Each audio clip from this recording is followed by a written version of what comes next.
सबको जैम सिक्की। मैं हूं पास्टर श्याम और आपका स्वागत है होप चैनल हिंदी में। साथ ही मैं आपका स्वागत करता हूं सैबत स्कूल के इस अध्ययन में, जब हम इस साल के दूसरे त्रिमास में हैं और हम देख रहे हैं एक बहुत ही मुख्य विषय जिसका शीर्षक है महान विवाद। और आज हम इसके 7वें अध्ययन में हैं और इस अध्ययन का जो शीर्षक है वो है आशा से प्रेरित। आइए हम आज के इस अध्ययन को शुरुआत करेंगे और हमारे इसी अध्ययन पर चर्चा करने के लिए हमारे बीच में हमारे अतिथिगण हैं। मैं आप सबका स्वागत करता हूं। सबको जय मसीह की। मेरा नाम है Shrimati Deepika. Praise the Lord. मेरा नाम है जयंत राजन। आप सभी को प्रभु यीशु मसीह के पवित्र मधुर नाम में जय मसीह की। मेरा नाम निरुपमा वॉर्ड है। मरनाथा। मेरा नाम पास्टर आर्डन वॉर्ड है। साथ में हम लोग जाएंगे प्रार्थना में इस सैबत स्कूल के अध्ययन के लिए और मैं इस वक्त सिस्टर निरुपमा जी से अनुरोध करना चाहता हूं कि वो प्रार्थना में अगुवाई करें। आइए हम प्रार्थना करेंगे। धन्यवाद देते हैं पिता परमेश्वर यहोवा ये प्यारे सुबह के लिए प्रभु जी, और ये डिस्कशन के लिए जो आपने हमें मौका दिया। प्रभु हम आपके पास आते हैं ताकि जब हम लेसन में जाते हैं तो आपसे प्रेरित होके बहुत सारी बातों को सीखने और जानने वाले हो सके। आपकी उपस्थिति अपने साथ मांगते हैं। छोटी सी दुआ को हमारे उद्धारकर्ता प्रभु यीशु मसीह नासरी के नाम से मांगते हैं। कृपया सुनिए और कबूल कीजिए। आमीन। बहुत बहुत धन्यवाद प्रार्थना के लिए। और ये समय है कि जब हम आज के लेसन को आगे बढ़ाते हैं। मेरे बहन भाइयों, जो हमारा जो ये अध्ययन चल रहा है, ये है आज का जो विषय है वो है आशा से प्रेरित। एक आशा इस पूरे संसार को मिली हुई है और उस आशा में हम देखते हैं कि प्रभु यीशु मसीह स्वर्ग से बहुत जल्द आ रहे हैं। क्या करने के लिए? हम सबको लेने के लिए। आइए हम याद वचन पढ़ेंगे जो हमें मिलता है यशायाह की पुस्तक और उसके 25वें वचन के 9वें अध्याय में। कहता है, उस समय यह कहा जाएगा, देखो हमारा परमेश्वर यही है, हम इसी की बाट जोहते आए हैं कि वह हमारा उद्धार करे। यहोवा यही है, हम उसकी बाट जोहते आए हैं, हम उससे उद्धार पाकर मगन और आनंदित होंगे। आमीन। यहां पर हम देखते हैं कि किस तरीके से परमेश्वर का वचन कहता है कि यही वो राजा है जो आएगा और इसी से हम उद्धार पाएंगे। अगर हम देखते हैं कि यहां पर जो पूरी बाइबल है और प्रभु यीशु मसीह को अगर हम देखते हैं, यहां पर यीशु मसीह इस पूरी बाइबल के अंदर केंद्रीय बिंदु है, जहां से हमें पता चलता है एक नई आशा का, जहां से पता चलता है प्रभु यीशु मसीह के आगमन का। यही मेन जो है इस पूरी बाइबल का मुख्य मध्य केंद्र है इस पूरी बाइबल का। एक स्कॉलर के अनुसार अगर हम देखें, उनकी एक स्टेटमेंट निकलती है जिसके अंदर वो बताते हैं कि इस पूरी बाइबल के अंदर जो पुराना नियम है, पुराने नियम में 1845 बाइबल के अध्याय है जो इशारा करते हैं कि यीशु मसीह आ रहे हैं, दूसरी आगमन के विषय में बताते हैं। इसके साथ ही अगर हम नए नियम की बात करें कि नए नियम के अंदर जो 260 अध्याय है नए नियम के अंदर, और 260 अध्याय में से 300 जो अध्याय हैं, मतलब 300 रेफरेंस जो बोल सकते हैं, वचन है, उनके अंदर हम देखते हैं कि 300 बार यीशु मसीह के जो है आगमन के विषय में लिखा हुआ है। मतलब कि जो बाइबल है ये ज्यादातर किसके विषय में बता रही है? प्रभु यीशु मसीह के आगमन के विषय में, कि यीशु मसीह बहुत जल्दी जो है आने वाले हैं। और साथ में हम अगर देखते हैं जो उसका वादा है, उसका जो वादा है यीशु मसीह के आने का, कि उसकी वापसी हो रही है, आ रहा है वो। और हम देखते हैं यहाँ पर कि वो जो आ रहा है दूसरा आगमन जो है एक आनंद को, एक शांति को, एक प्रेम को लेके आता है, जिसमें हम सब देखते हैं कि लोग खुश हैं और क्योंकि यीशु मसीह आ रहा है और हमें उस घर में ले जाने के लिए जो घर उसने तैयार किया है। हम आगे बढ़ते हैं जी। पास्टर जी, सच में आपने बहुत अच्छे शब्दों से हमारे परमेश्वर की योजना का, यीशु मसीह के आगमन के विषय में बताया है।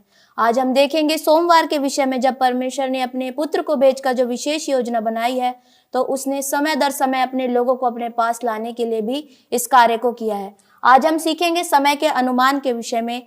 यहाँ पर हम देखते हैं कि हालांकि प्रोटेस्टेंट सुधार को मसीह के शाब्दिक, दृश्य, श्रव्य और गौरवशाली वापसी के विश्वास में कहते हैं कि, लेकिन धीरे धीरे इस बाइबल में सत्य की समझ बदल दी गई है। 19वीं सदी के लोकप्रिय प्रचारकों ने सिखाया कि यीशु मसीह पृथ्वी पर अपना राज्य स्थापित करने आ रहे हैं और 1000 वर्ष की शांति स्थापित करने के लिए वह आ रहे हैं। इससे आध्यात्मिक सुस्ती और आध्यात्मिक मूल्यों के प्रति उदासीनता को प्रतिबद्ध करने की बात हुई है। इसी प्रकार मसीह के शिष्यों ने मसीहा के आगमन की प्रकृति को समझा है, गलत समझा। उन्होंने सोचा कि वह एक विजयी सेनापति के रूप में आएगा जो रोमन साम्राज्य के बंधनों को तोड़ डालेगा, ना कि उन्होंने निंदा और पाप की बेड़ियों से मुक्त करेगा। इस प्रकार वे उनके आने के तरीके को समझाने में असफल रहे। अगर हम देखते हैं उस समय के लोग जो थे, और जब हम बात करते हैं तो उन्होंने उस समय के होने वाली घटनाओं के विषय में इस बात को दर्शाया भी। अगर हम देखते हैं प्रेरितों के काम और 1 के 9 से लेके 11 में यहाँ पर दर्शकों हमें बताया गया है किस प्रकार से प्रभु यीशु मसीह के उस स्वर्ग में उठाए जाने और उनके दोबारा वापस आने की बात को बताया गया है कि वहां पर लोग जो खड़े थे उन्होंने देखते ही देखते क्या है, उसे यीशु को स्वर्ग में उठा लिया जाते हुए देखा।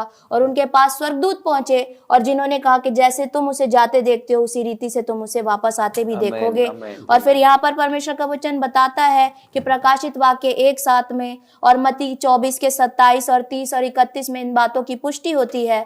जब मसीह पहली बार बैतलहम की चरनी में ये शिशु के रूप में आए तो बहुत कम लोगों ने उनके आगमन को पहचाना था, परंतु जब वे दूसरी बार आएंगे तो हर एक आंख उन्हें देखेगी। और हम यही बात को हमने सुना भी है कि प्रत्येक मनुष्य उनकी महिमा को देखने के लिए तैयार है। अब हमें धोखा खाने की जरूरत नहीं है, क्योंकि इस पवित्र शास्त्र ने सारी बातों को हमारे सामने रख दिया है। पवित्र शास्त्र उसके आने की घटनाओं को स्पष्ट भी कर चुका है। प्रिय लोगों, बाइबल में प्रकट सबसे गंभीर और गौरवशाली सत्यों में से मुक्ति, महान कार्यों को पूरा करने के लिए यीशु मसीह का दूसरा आगमन भी बताया गया है। मसीह के लोगों को जो उस पर विश्वास करते हैं, यह एक अनमोल वादा दिया गया है परमेश्वर की ओर से। दूसरे आगमन का सिद्धांत मुख्य एक भाषण भी है। आदम के पाप के बाद उसने जो स्थान खो दिया था, अब यीशु मसीह के आगमन के द्वारा और वह उसके बच्चे जो आज हम सब कहलाते हैं, अर्थात हम सबको पवित्र स्थान देने में यीशु मसीह दोबारा आ रहे हैं। मसीह के आगमन के लिए सिर्फ हमें एक ही काम करना है, इस पवित्र शास्त्र को अपना पद चिन्ह बनाकर उसके आने की सिर्फ दर्शकों हमें तैयारी करनी है, क्योंकि अब ये तैयारी का समय आ पहुंचा है। मसीह के आगमन का संदेश हमारे लिए बहुत जरूरी एक अपील है परमेश्वर की ओर से। और परमेश्वर हमें देखते हैं कि हम अपने जीवन को उसके पास जाने से पहले जांच लें, अपना मूल्यांकन कर लें कि किस रीति से हम उस पवित्र नगर में जाएंगे जो हमारा मसीहा तैयार कर रहा है। और परमेश्वर चाहता है कि उस रोशनी के नगर में जब हम जाएं तो अपने आप को जांच कर परमेश्वर के योग्य बनकर जाएं। पहला थिस्सलुनीकियों 5:2 और 2 से लेके 5 तक हमें यहाँ बताता है। इसमें वचन कहता है कि प्रभु का दिन चोर के समान आएगा। प्रिय दर्शकों, और परमेश्वर चाहता है कि हम उस ज्योति की संतान बनके परमेश्वर के आगे पास आए। परमेश्वर आपको आशीष दे। बहुत बहुत धन्यवाद आपके इन अच्छे विचारों के लिए। प्रिय दर्शकों, आप कहीं मत जाइएगा, हमारे विचार यूं ही चलते रहेंगे, अध्ययन चलता रहेगा। मिलते हैं आपसे एक छोटे से ब्रेक के बाद। प्रिय दर्शकों, आपका फिर से स्वागत है ब्रेक के बाद, और हम चर्चा कर रहे हैं महान विवाद के उस केंद्रीय बिंदु पर जो हमें देता है एक महान आशा, जिसमें हम देखते हैं कि प्रभु यीशु आ रहा है और अपने आप को तैयार करें। आइए हम इसी विचारों को आगे बढ़ाते हैं और चलते हैं अपने अतिथि गणों के पास। जी पास्टर जी। मंगलवार का शीर्षक में हम देखेंगे विलियम मिलर और बाइबल के बारे में पढ़ेंगे कि कैसे परमेश्वर ने जो रिफॉर्मर्स हुए थे उनको परमेश्वर ने अपने वचन को लोगों को और अच्छी तरीके से समझाने के लिए उपयोग किया। उसी तरह से उन्होंने विलियम मिलर को भी बाइबल की उन रहस्यों को समझाने के लिए परमेश्वर ने इस्तेमाल किया। जब हम इसमें देखते हैं तो पाते हैं कि विलियम मिलर जब भी स्टडी करते थे, बाइबल का अध्ययन करते थे, तो वो अपने साथ एक कलम रखते थे, एक किताब रखते थे और उनके साथ बाइबल हुआ करती थी और इसके साथ वो बाइबल का अध्ययन करते थे। और जब हम इसमें देखेंगे तो बाइबल को जब पढ़ते थे तो उन्होंने उत्पत्ति से लेके शुरुआत करी, शुरू से शुरुआत करके वो पढ़ता गए अंत तक। लेकिन वो जल्दी जल्दी उन्होंने नहीं पढ़ा, बल्कि उन्होंने समय लेके पढ़ा ताकि वो और बेहतर तरीके से समझ सके। और उन्होंने बाइबल को समझने के लिए बाइबल का ही सहारा लिया, किसी और दूसरी किताब का सहारा नहीं लिया, बल्कि उन्होंने बाइबल को ही एक उत्तर पुस्तिका के तौर पर भी इस्तेमाल किया और एक प्रश्न पत्र के तौर पर भी इस्तेमाल किया। बिल्कुल बिल्कुल। और जब विलियम मिलर अपना अध्ययन कर रहे थे तो उन्होंने बाइबल के उन रहस्यों को भी वो उनके सामने आता गया और उन्होंने यीशु मसीह के बारे में जब पढ़ा, समझा और उन रहस्यों को देखा, तो वो उनकी कल्पना से ज्यादा प्रेमी परमेश्वर था। जितना वो कल्पना कर सकते थे, उससे ज्यादा उन्होंने यीशु मसीह को प्रेमी देखा पाया, कि वो हमसे कितना प्रेम करता है। बिल्कुल। और वो जिस लगन से भविष्यवाणी की पुस्तकों को पढ़ते थे, जी, उतनी ही लगन से बाकी दूसरी किताबों को भी पढ़ते थे। उन्होंने किसी के उसमें ये नहीं भेदभाव तवज्जो नहीं दी कि रखा भाई उसमें। ये ज्यादा अहमियत है, इसकी महत्वपूर्णता बिल्कुल, ज्यादा है, बिल्कुल। इसकी कम है, बल्कि उन्होंने सभी को एक साथ रख के अध्ययन किया, उतना ही लगन के साथ, उतना ही मेहनत के साथ और उतना ही ध्यान लगाकर, जी। ताकि उनको उन रहस्यों को बारे में पता चल सके। जी, बिल्कुल। और जब हम इसमें भविष्यवाणी की पुस्तकों के बारे में पढ़ते हैं, तो उन्होंने जब पढ़ा, तो बाइबल में भविष्यवाणी की पुस्तक जब हम पढ़ते हैं तो उसमें कई सारे सिंबल्स आते हैं, प्रतीक चिन्ह आते हैं। चिन्ह आते हैं, बिल्कुल। जैसे कि इसमें बताया जा रहा है कि जानवर जो है राजाओं और राष्ट्रों को बताता है, बिल्कुल बिल्कुल बिल्कुल। और जो महिला है वो एक चर्च को दर्शाती बताती है, है। बिल्कुल। इसी तरीके से बाइबल में बहुत सारे ऐसे सिंबल्स हैं, चिन्ह हैं, जो हमें ये बताता है कि आने वाली घटनाओं को हमें कैसे समझना है। बिल्कुल। और बाइबल भविष्यवाणी की किताबें हैं, वो चिन्हों को बंद नहीं करती है, बल्कि वो हमें समझने के लिए और बेहतर तरीके से हमें उनके द्वारा हमें समझने में मदद करती है। बिल्कुल। तो जब हम बाइबल पढ़ते हैं तो हमें पूरी लगन के साथ पढ़ना चाहिए, ताकि हम किसी के उसमें इधर उधर ना जा सके, बल्कि लगन से सटीकता के साथ हम बाइबल का अध्ययन कर सके। जी, सिस्टर निरुपमा। जिस तरीके से पास्टर जी ने बहुत अच्छी तरीके से समझाया हमें विलियम मिलर जी के बारे में। अगर हम आगे के पाठ में जाते हैं, हम बुधवार के पाठ की अगर बात करते हैं, तो बुधवार के पाठ में भी आगे ही भविष्यवाणियों के बारे में बात की जाती है। जब 2300 दिनों की अगर हम बात करते हैं अध्याय 8 से, तो वहां पे बहुत खूबसूरती के साथ जब विलियम मिलर की अगर बात करते हैं, तो वो भविष्यवाणियों में बहुत रुचि रखते थे। जी बिल्कुल। वो वचन पढ़ने में, बाइबल पढ़ने में बहुत अपना इंटरेस्ट दिखाते थे और बहुत इतनी अच्छी तरीके से लीन होके पढ़ाई करते थे कि उनको भी उसमें बहुत आनंद मिलता था। जब वो ये सारी चीजों को पढ़ते थे तो उन्होंने देखा, उन्होंने ध्यान दिया कि जब उन्होंने उत्पत्ति से शुरुआत करी कि किस तरीके से यहाँ पे, जब अगर हम बात करते हैं उत्पत्ति की, तो 40 साल इजराइल जो थे वो किस तरीके से उनको भटकना पड़ा। यहाँ पे 70 साल की जो इजराइल की कैद थी उसके बारे में बताया जाता है। भविष्यवाणियों की बात यहाँ पे की जाती है। तो ये सारी बातें जब वो देखते हैं, वचन से जब वो पढ़ते हैं, तो वो सोचते हैं कि अगर जब प्रभु यीशु मसीह के जन्म के बारे में यहाँ बताया गया है, अगर हम पहले बात करते हैं मरकुस 1:15 की अगर बात करते हैं, गलतियों 4:4 की बात करते हैं, रोमियो 5:6 की बात करते हैं, तो यह हवाला दिया गया है प्रभु यीशु मसीह के बारे में। तो जैसे ही वो अपनी स्टडी को और करते हैं, घटनाओं को जानते हैं, तो वो दानियल की पुस्तक पे जब आते हैं तो उनके मन में एक सवाल उत्पन्न होता है कि यहाँ पे 2300 दिनों के अंत की होने वाली घटनाओं की अगर बात की जा रही है तो ये क्या है। जब वो इन बातों में गहन अध्ययन करते हैं, ध्यान देते हैं, चिंतन करते हैं, तो बहुत सारे क्वेश्चन उनके दिल दिमाग के अंदर क्या हो जाते हैं, आ जाते हैं।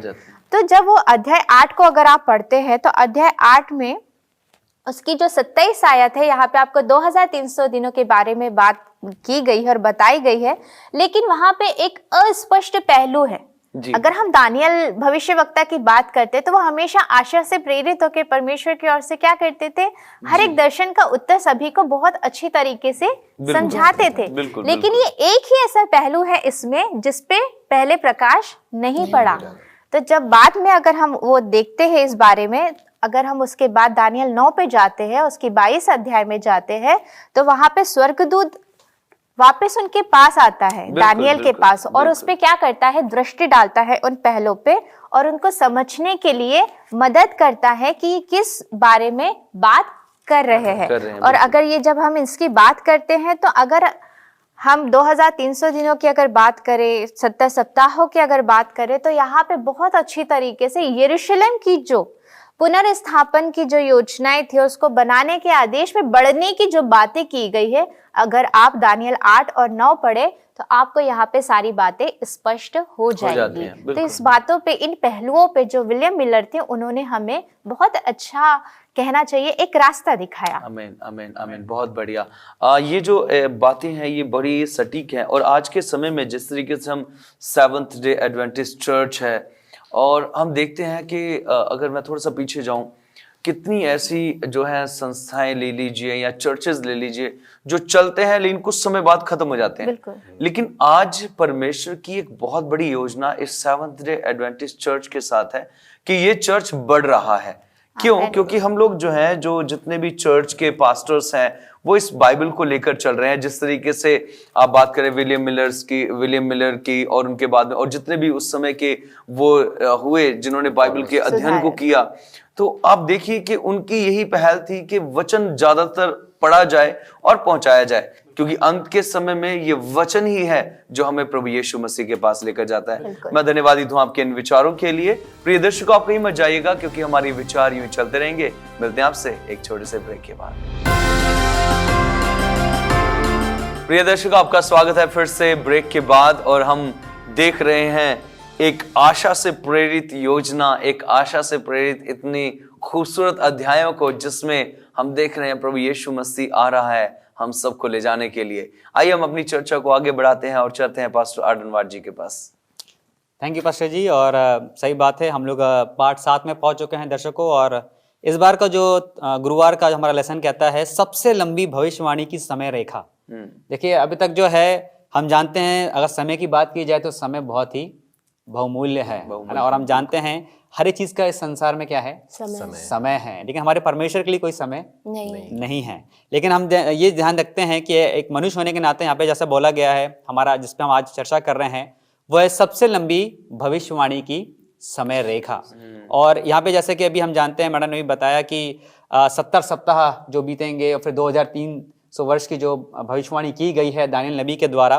तो यहाँ पे हम देखते हैं कि ये कब शुरू हुई। तो यहाँ पे अगर हम बात करते हैं, अर्थशस्त्र राजा जो है, अगर हम इसकी शुरुआत जो है एजरा, अगर आप बाइबल में देखें, धर्मशास्त्र की जो पुस्तक है एजरा की पुस्तक, उसका 7वां अध्याय, उसका 7 से लेके 13 वचन जो है, उसमें जो है हमें इस भविष्यवाणी के बारे में मिलता है जी। ये 70 सप्ताह और 2300 वर्ष की जो भविष्यवाणी है, और ये जो है इस समय जो राजा था वहाँ का, जैसे कि हमने सीखा, इस लेसन में भी हम सीखते आ रहे हैं कि आपने बताया कि किस तरह से जो है राज्य जो है वो, और राजा जो सिंबल्स आपने, चिन्ह जो आपने बताए थे, वो राजा को और जो बोलना चाहिए राज्य को जो है रिप्रेजेंट करते हैं, बताते हैं।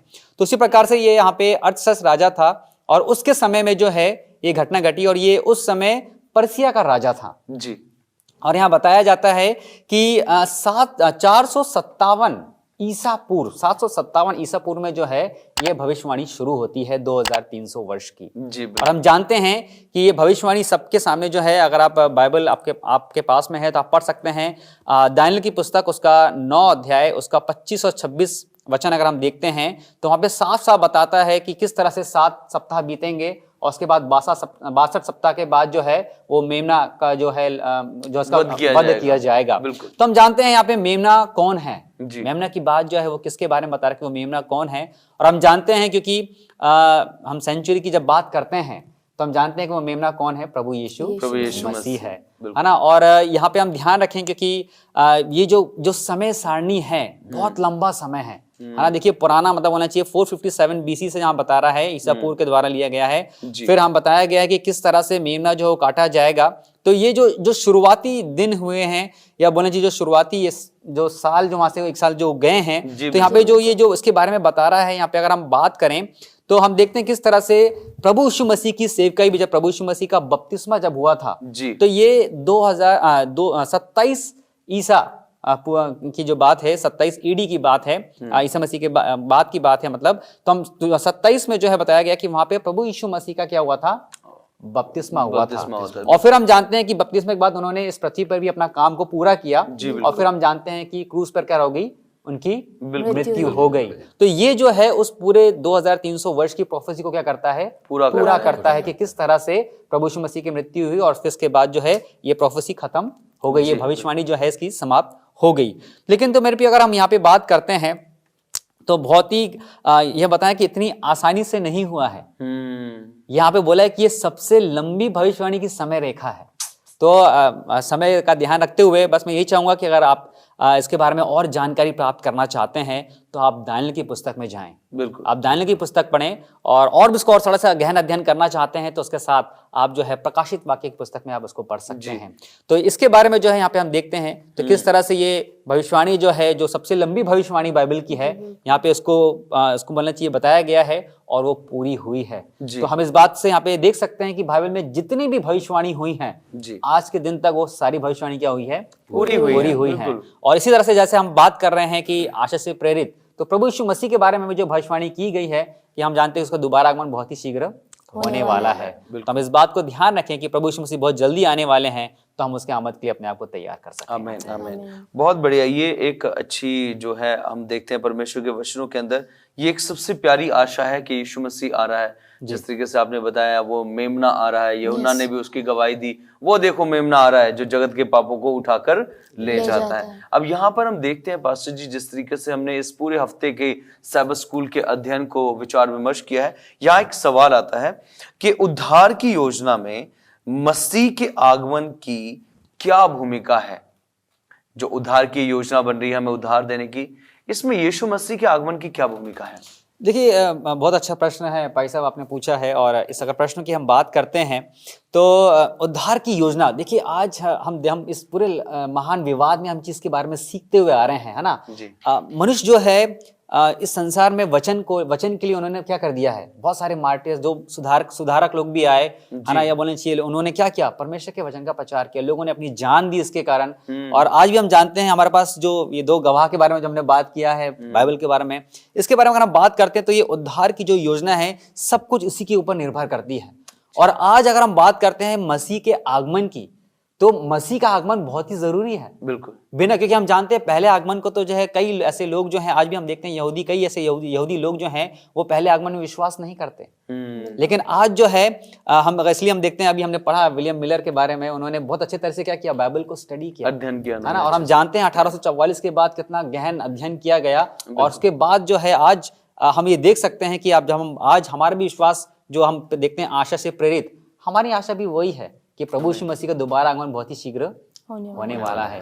तो हम जो है उसके लिए तैयार हों, और क्योंकि हम जानते हैं कि बिना उसके दोबारा आगमन के हमारे यहाँ बैठना या बोलना चाहिए हमारी बातें करना सब व्यर्थ है। बिल्कुल बिल्कुल, ये हमें एक महान आशा जो है परमेश्वर ने दिया। और परमेश्वर का वचन भी कहता है कि जो स्वर्ग से जो है परमेश्वर उतरा है, तो उसने इसीलिए अपने पुत्र को भेजा कि वो हमारे लिए, जो हमारे सबके लिए, मनुष्य जाति के लिए पापों को अपने ऊपर उठाए और मारा जाए, और उसके द्वारा हम लोग, हमारे जो पाप हैं वो माफ होंगे। मैं आपका धन्यवादित हूँ इन अच्छी बातों के लिए और अच्छे लेसन के लिए, इस चर्चा के लिए। आइए हम इस सैबत स्कूल के अंत में जाएंगे प्रिय दर्शकों, और हम प्रार्थना करेंगे और पास्टर आर्डनवार जी के साथ मिलकर। आइए प्रार्थना करेंगे। धन्यवाद देते हैं पिता परमेश्वर एक बार फिर से आपके तमाम आशीष और बरकतों के लिए। प्रभु जी, आपने अगुवाई की, निगहबानी की, प्रभु जी हम सभी के साथ में हुई है, हमारे दर्शकों के भी साथ में हुई है प्रभु जी। और जब हम इस स्टडी को जारी करते हैं प्रभु जी, अपने जीवन में पढ़ते हैं, हमें अपने ज्ञान बुद्धि से परिपूर्ण करें प्रभु जी, ताकि हम और इन गहन अध्ययनों पे प्रभु जी मनन चिंतन करने वाले हो सकें, और प्रभु यीशु मसीह के दोबारा आगमन के लिए अपने आप को तैयार करने वाले होने पाएं। इस प्रार्थना को प्रभु यीशु मसीह के नामों के मांगते हैं, आमीन। बहुत बहुत धन्यवाद आपका प्रार्थना के लिए और हमारे साथ जुड़ने के लिए। हमारे सारे अतिथियों का धन्यवाद, और धन्यवादित है आप सबका दर्शकों कि आप हमारे साथ जुड़े और इस स्टडी का, इस अध्ययन का आपने आनंद लिया है। आप प्रभु का इंतजार कर रहे हैं, उसकी आज्ञा और हुक्मों में बने रहें, क्योंकि यही परमेश्वर है जो हमें उद्धार देगा। हम आपसे मिलते हैं अगले अध्याय में, तब तक आप सबको जय मसीह।